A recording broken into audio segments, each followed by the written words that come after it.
Арафа күнү багымдат намаздан тартып 23 намаз, ар бир фарыз намаздан кийин такбир айтабыз. Такбир айтуу важип бул. Ушуну айтпасаң күнөөкөр болосуң. Билбей калабыз да. Арафа күнү 9-чы Зилхиджа, андан кийин 10-чы Зилхиджа Курбан айт, 11, 12, 13 асырда токтойт.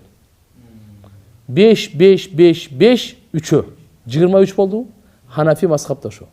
Фарыз намазды бүтөр заман өтө кыйкырбай, акырын айтпай, акырын айткан сүннөткө каршы.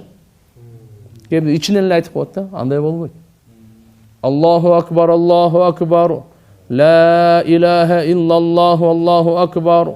Аллаху акбар ва лиллахил хамд. Бир жолу айтуу жетиштүү. 3 жолу айтып койсоңуз мейли, мустахаб. Бирок важип бир жолу. Эркектер го мечитте ушуну айтып коет. Аялдар көбүнчө унутуп калат да мунучу. Себептен бирөө айтса экинчи эстеп кетет дагы, улантып берет да. Ошон үчүн мына аялдарга дагы, албетте аялдарга деле буну айтуу важиппи, важип эмеспи деген алымдардын ортосунда талаш бар. Көпчүлүгү важип дейт аялдарга деле. Анча-мынчалар жок, сүннөт мустахаб дегендер бар. Кандай болгон чакта дагы этияттуулук ушу аялдар дагы. Эркектерге однозначно важип бул.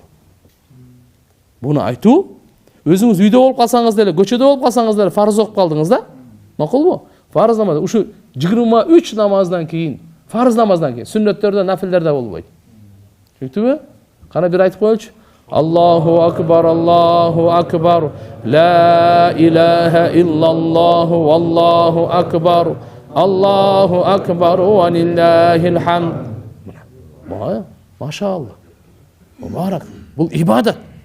Важип ибадат.